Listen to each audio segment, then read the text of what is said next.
following is a presentation of Main Street Media, your source for news, sports, and information on Main Street in Middle Tennessee.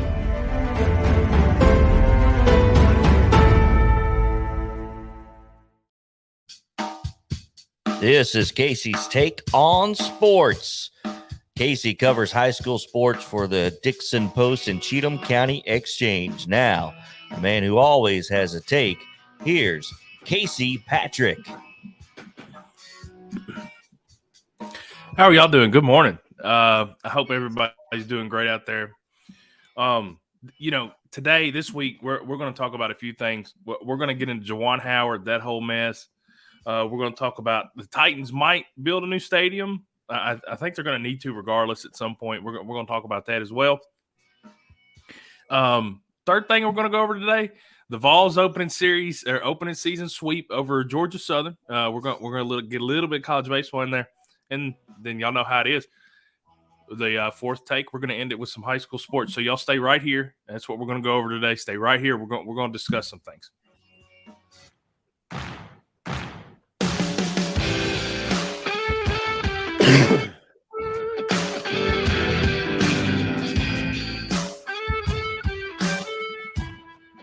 All right. So like I said in that little intro right there, I want to talk about Juwan Howard. First of all, the first thing that I think needs to be said here is I don't like the fact that there are a lot of people that are taking one side over the other. I think in most situations, and when I say most, I mean like 98% of situations, when you have two grown men or a group of grown men and there's a conflict between them, very rarely is it just one person's fault. And I think way too many people are trying to blame either Juwan or Coach Guard. I think there's probably a lot of blame to go around for everybody there. And this was one of the people that we work with, that I'm friends with, Mo Patton. He put up a Facebook status of what he thought about the situation, and then somebody, and I don't know who it was, but somebody, and this was a great question. Somebody said, "How would you report on it?" And me and Mo both had the same reaction. That's a hell of a question, because it is, and I don't know exactly how I would report it until I get to that moment.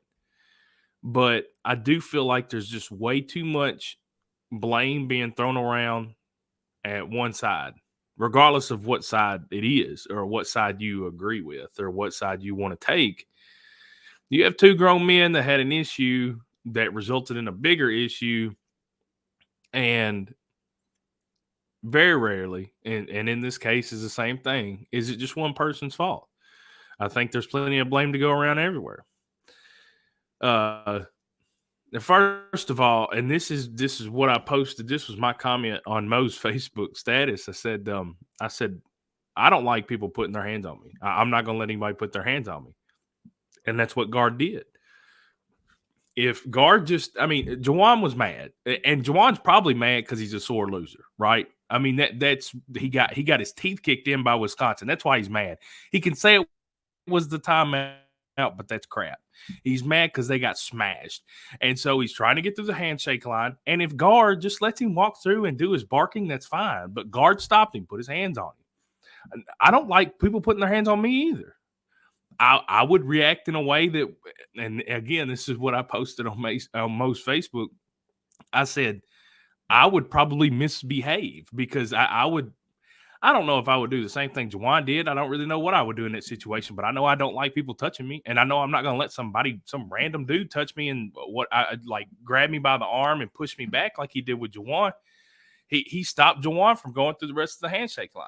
If Guard just lets him go through, there's no problem. Juwan's going to bark and gripe because he's mad. He's mad because he got beat. And if Guard just lets him walk through, none of it ever happens. None of it ever happens. Now, the reason why Juwan is barking in the first place is this is what he said afterwards. he said that he didn't like the fact that Coach Guard in Wisconsin took the timeout late in the game. The reason why he took a timeout is because there was I think Guard said there were 4 seconds left for him to get the ball across half court, and he had backups in, and Juwan Howard was pressing late in the game. Juwan, if you want the game over, don't press. Let them get across half court. It's a bunch of backups that aren't on scholarship that are just going to dribble around. If they don't have to, they're not going to shoot. If you want the game over, don't press. He doesn't call timeout. Everybody goes home. No big deal. So there's a lot of blame to go around. Juwan's just mad. Guard doesn't need to put himself out there. He doesn't need to do that. He doesn't need to put his hands on people. I don't blame him for taking the timeout. If I'm Guard, and I was sitting there talking to White House Heritage girls coach and the girls basketball coach, and we were sitting there and we were talking about the situation and what had happened. And I told him, I said, Coach, I would do the same thing Guard did in that situation on the court, right? I would take a timeout. I looked at him and said, you would take a timeout. You know why? Because both of us have a brain. You've got backups in there that are trying to get the ball across half court, and the other guy's pressing. You don't want to put your guys in that type of situation, especially backups that don't get to see the court very often against 5-star or 4-star Michigan starters. Yeah, take a timeout. So if Juwan doesn't want him to use a timeout, then don't come after him. Don't press him like that. There's a whole lot of blame to go around, and quite honestly, it kind of aggravates me that either one or the other side gets it. I don't know why. It seems like in every conflict or every issue, people have to take sides. Where I feel like you should be able just to stand here and say, hey, both of you are being childish. Stop acting like children. Put your big boy pants on, and let's get through this. I feel like that happens way too much in a lot of different issues. Conflict happens all the time. It happens everywhere between everybody. It's not something that you can avoid, which is okay. That's fine. Now, I understand that people have issues, and that happens. I don't have an issue with that, but let's learn to kind of deal with it a little bit better. That would be my thing to Coach Guard and Coach Juwan Howard. Neither one of them were perfect. Stop acting like it. They both made mistakes. It's okay to point fingers at both of them and tell them both to be better role models as head coaches for their program. I had to get that off my chest. If I was Wisconsin or Michigan, I'd be mad at my head coach regardless. And let's stop blaming one guy instead of both. But we're going to go ahead. We're going to Titans new stadium. I'm ready to talk about that. That's coming up. Stay right here. That's the next take.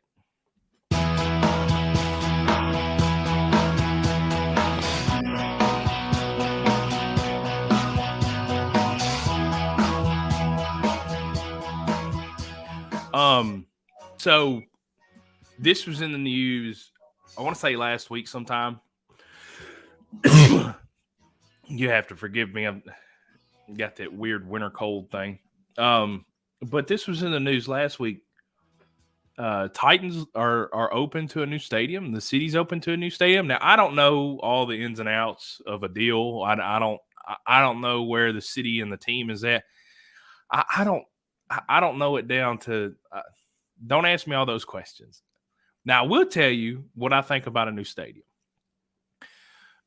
First of all, Nissan, LP Field, Coliseum, whatever you want to call it, that's been my home away from home for a very long time now, over 20 years. And I spent a lot of money and I spent a lot of time in that stadium.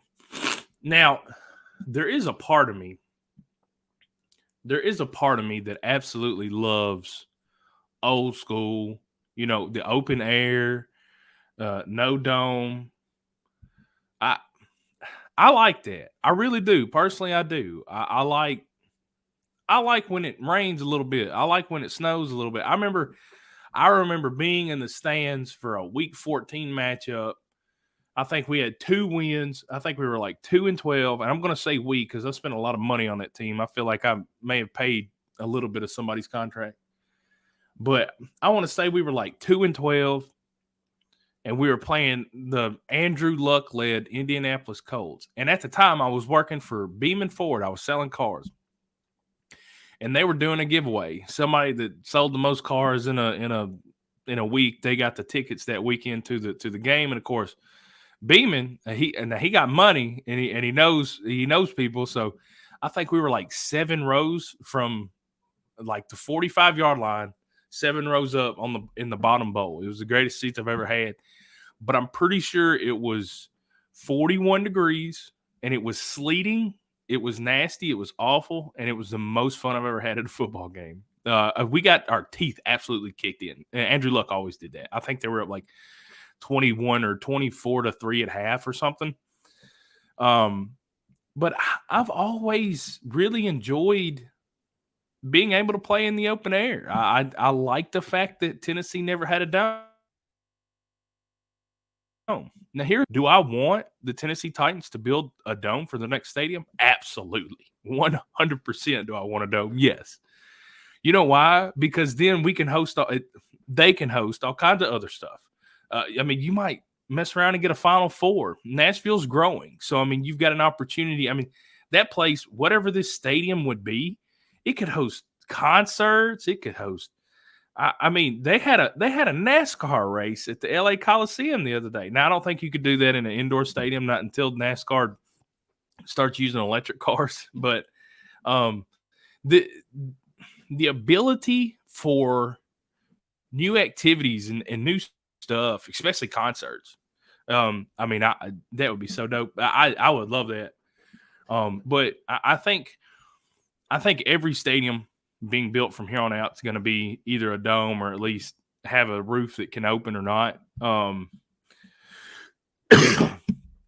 kind of looking forward to seeing what they do. Now, I think obviously at some point they're going to build a new stadium. I don't know when, and it may not be exactly now, but at some point, if the Titans do stay in Middle Tennessee, they're going to have to build a new stadium. And I really hope that it's a big shiny dome, and I don't care. I was talking to my cousin, and he said he had read something where they said it might look a lot like the Mercedes-Benz Stadium in Atlanta. I believe that's what it's called.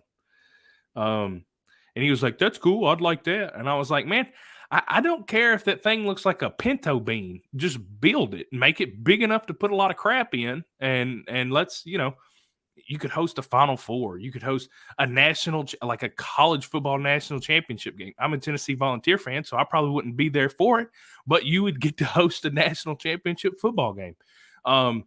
The Final Fours is I know I've said that probably this is the 4th time I've said that now, but I think that's a huge event that you could bring, which Bridgestone can do that too. But I like the idea of having a dome.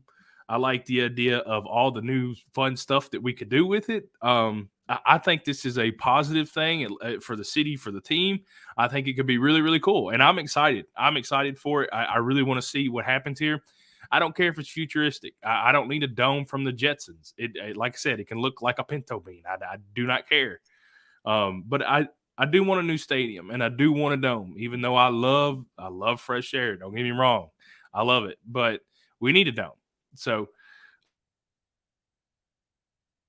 hey, keep your Titans fan. I mean, forget that. If you care at all about anything that happens around this area, you may not even be a sports fan. I don't know why you're watching this podcast or listening to it, but you may not even be a sports fan. But if you're I don't know, Rolling Stones fan, maybe they come back through. I mean, I know they come to Nashville anyway, but I think this dome could give us an opportunity to have a lot of different things here in Nashville, which Nashville's going to try and do anyway because they keep growing. But keep your eyes peeled for that. I know Main Street Media is going to have info on it. As soon as anybody else has it, we're going to have it, and we're going to make sure you guys know exactly what's going on with the Titans, with their stadium. I'm excited to see where this goes. But enough with that. Now we're going to move on to some Tennessee Vols baseball. Opening season sweep. So stay right here. We're going to talk some college baseball.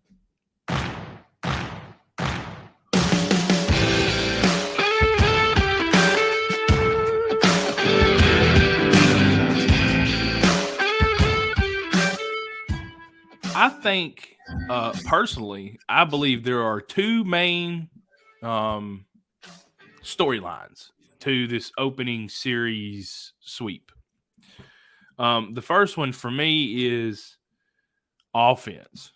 The Tennessee Vols offense, there's doesn't seem to be a whole lot of holes in it. Scored 9 runs the first game, 10 runs the second game, and 14 the third. If you average 11 runs a game, you should never lose a baseball game. As long as you have anybody with enough physical ability to throw the ball over the plate and anybody that can play defense, you should win if you score 11 runs a game. And that's exactly what the Vols did. 3-0 against Georgia Southern this weekend, which is great. I got to see a little bit of it. Hey, it's district basketball time right now in this area. I was lucky to get any sleep over the past few days, and I'm running on fumes right now. We've got district championship stuff happening tonight, last night, tomorrow night, the night after, the night before that. Every night, just basketball somewhere, something's going on. So it's been hard to keep up with some of the other things going on in the sports world. But Vols Baseball opened up with a 9-0 win. Game 2, 10-3, 10-3, and then of course the sweep 14-0 in the final game. Now the other storyline that I want to talk about, just for this first series, the Chase Dollander, I think that Dollander. I don't know how they pronounce his name, but the kid was from Georgia Southern. He got to pitch against his old team. I got something stuck in my throat. I hate coughing, especially right now because everybody thinks you got the plague if you cough. But Chase Dollander, I think his first name is Chase. I got to get more sleep. But anyway, he came from Georgia Southern to Tennessee. The kid had like 11 Ks.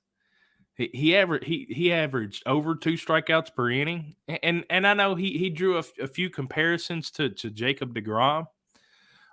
If you put them side by side, it kind of looks the same, which is fine. I mean, if you're going to emulate somebody, it should definitely be Jacob deGrom, especially if you're on a mound. I mean, if you're in the batter's box, Jacob deGrom swings a pretty good bat too. But if you're a Tennessee Vol fan and anybody is comparing a current pitcher you have to Jacob deGrom, you should be very happy, which I am. Dollander was nasty. I mean, he's got the wipeout slider. He throws mid to high 90s. It seems like people just come out of the woodwork now and they can throw 90 plus. I've been seeing this thing lately on Facebook. It says it's got a picture of Greg Maddux, and he says, "Don't worry about stealing my sign. I'll tell you what I'm throwing. It's an 89-mile-an-hour sinker, and you're not going to swing at it anyway," which is great. I mean, that's a hilarious meme or photo or whatever you want to call it. But at the same time, now everybody throws 95 plus, especially in the majors. Now, college baseball, not so much, but the arms are still getting stronger in college baseball too. It's crazy how everybody everywhere can throw so hard. And I thought I could throw hard. I think the fastest I was ever clocked was like 86, 88 miles an hour, somewhere in there. And I had no idea where the ball was going. I threw as absolutely hard as I could. I barely threw 86 miles an hour. And I threw as absolutely hard as I could. And I was like a weapon of mass destruction on the mound. I hit people. And not on purpose. Like I didn't mean to hit people. I hit my best friend twice in the same game. He didn't think it was funny. I didn't think it was funny. I laugh about it now. But he was a good friend of mine then. He just happened to be in the batter's box, and I threw the thing as hard as I could. And I never threw very hard. And now you've got people. I mean, Dollander, I think he hit 98 the other day on the gun. 98? I mean, my car would fall apart if I went 98 miles an hour in it. I mean, that's crazy. The Dollander thing, that was the second storyline for me. Him kind of going back, pitching against his old team. I think he did good. And that offense, it was nasty. And I know a lot of people said they may have Tennessee ranked as high as number 3 in the new poll. That's a little goofy to me, which I don't care. I rate them first, last. I don't care. They're fun to watch. Vitello's a great coach. They got talent. They're going to be fun to watch this year. Keep your eyes out for the Tennessee Volunteer Baseball team. Plus, they're a bunch of punks. I like watching them because they make everybody mad, just like me.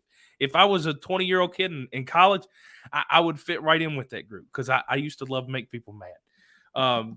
But that's all I got for Vols. And, we're going to go on to the fourth take. We're going to talk a little high school sports. It's big right now, so stay right here.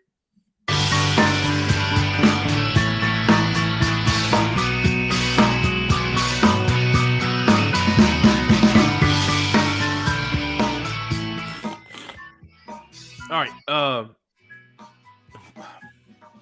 First of all, we got I think I cover 4 different districts for basketball.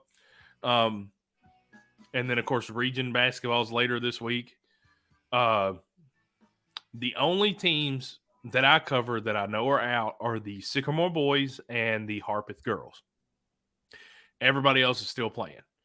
Creekwoods girls won a district championship Monday night. Sycamore girls and Harpeth men were in the consolation game Monday night. Dixon boys and Dixon girls were traveled to one of the Clarksville schools for region play later this week. Neither one of them made it to the district finals. And Tuesday night it will be Cheatham boys and Cheatham girls in the district championship for their district. The Cheatham girls take on White House Heritage, and the Cheatham boys take on who? I forgot. Fairview. That's right. Okay. I'm forgetting things. There's so much stuff going on. I can't keep up with all of it. Ooh, by the way, I'm wearing my World Series champions Atlanta Braves. And you can tell it's an Atlanta A because the Alabama A has a mullet on it. Okay? At the top, it's got a little mullet. And that's how you can tell it's an Alabama A. This is an Atlanta A. Please don't get them mixed up. That is one of my pet peeves. I know people laugh. You may be watching this. You may be thinking, that's funny. Ha. I'm not making a joke. I'm being very serious right now. The Atlanta A does not have a mullet. Back to high school sports. A lot of district stuff going on. If you're in the district championship game, you will host the first round of region.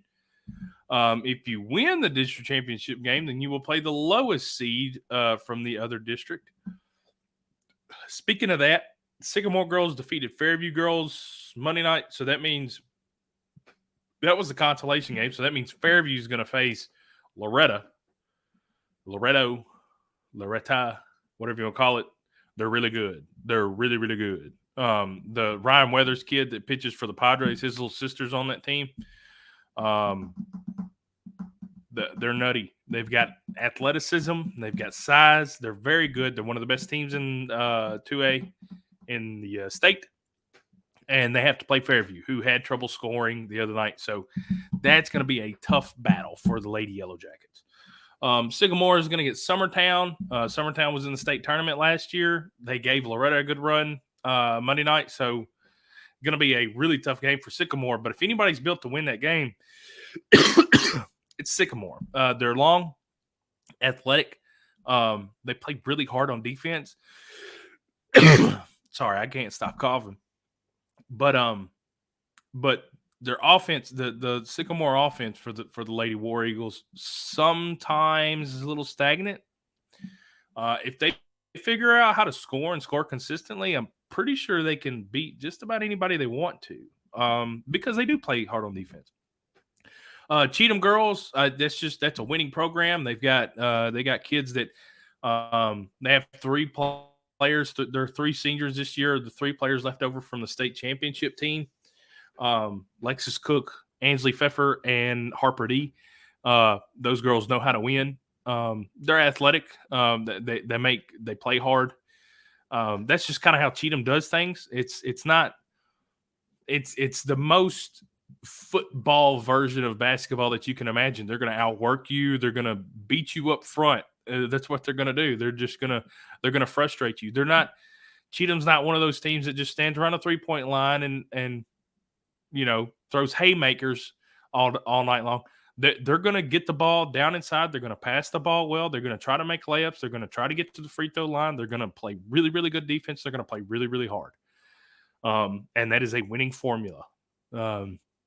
So the Cheatham boys, they've got two of my favorite players to watch in the whole district, Maverick Lee, Tucker Carter, both. Maverick Lee can absolutely throw down. The kid's long and lanky, and he's got some pretty good hops on him. He dunked on the Groves kid from East Robertson a week ago. That was pretty nutty. I enjoyed watching that. And then he dunked again like 5 minutes later. Tucker Carter is one of the streakiest scorers in their district. If he gets hot, he goes off. Let's see. The Harpeth boys played Monday night. They played against Heritage. They were able to beat Heritage. So that means that Harpeth will play the 2 seed. Yes. And then Heritage will play the 1 seed out of the Summertown Loretta men's district, which I think is the same matchup. Over on the Dixon side,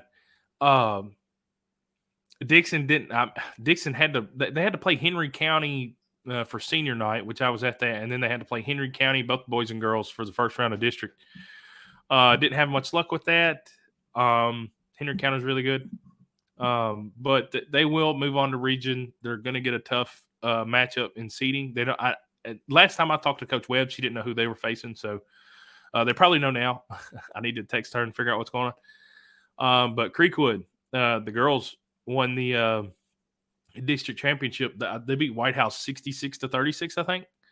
Brianna Burgess had 30 points. She does that. She scores a lot. She can score whenever she wants. One of the very few put it on the deck and go get them type players. She's really fun to watch when she is on like that. And of course, Laura Nichols is another piece of that team that's really good. Blaine Keller is my guy from Robertson County, and he covered a game with Creekwood earlier, and he wrote about a two-headed monster between them two, and he's right. You know, those two are nasty. But out there in Charlotte, they just keep – I mean, it's like they're growing on trees out there. They're like, oh, hey, we got another girls basketball player. Their middle school team's really good. They've got 6 freshmen that would start on a lot of teams right now, I think. I know they have 2 freshmen that start. They've got another 2 or 3 of them that come off the bench. Creekwood's good, and their girls are not going anywhere soon. The boys, however, had a pretty tough matchup with Portland the other night. That was the 2-3 matchup, I want to say, in district. That was the 2-3 matchup, and Portland was able to just hold them off in double overtime. That was a nutty game. That was really fun to be at last week. So Creekwood's going to play in the consolation game. That's going to be Tuesday night. State wrestling. Dixon County sent 4 wrestlers. Dixon County's got 4 wrestlers heading to state, 2 girls, 2 men. Creekwood has 2 wrestlers heading to state. I want to say Michael Cisco and Ari Anderson. Ari Anderson's going back for her 4th trip in 4 years to the TSSAA state tournament. One of the best, most highly decorated women's wrestlers in Creekwood history. She's been there every year, and she's looking to take home first place this year, which would be good for her. I know Sycamore. I think Sycamore sent like 8, maybe 9 wrestlers to state. Coach Steve Hamlin out there, he runs a pretty tight ship. They continue to churn out more talent, kids that go out there and kick butt week in and week out. I want to say Cheatham's got. I want to say maybe it was Harpeth that had 6, and Cheatham has 5 wrestlers they're sending to state. I can't remember all the names off the top of my head. But definitely, it's in the paper. It's in the paper. So if you're in Cheatham, read the Cheatham County Exchange. If you're in Dixon, read the Dixon Post. Yeah, it'll have all the names of all the kids that qualified for their state tournament. But baseball, softball, right around the corner. I can't wait. I'm ready for it. I hope you guys are too. Maybe it'll warm up outside and it'll dry up. We can get some baseball games in before too long. But that's been Casey's take. All 4 takes today. Pretty good show. Hey, y'all make sure y'all hit me up on Twitter at CVP51. You don't have to follow me. I don't care. But if you have something you want me to talk about, my DMs are open. That's okay. You can slide in there. And hey, if you got something you want me to talk about, send it to me. I'll talk about it. But thank you for checking out Casey's Take this week. Make sure you come back next week. Y'all have a wonderful evening.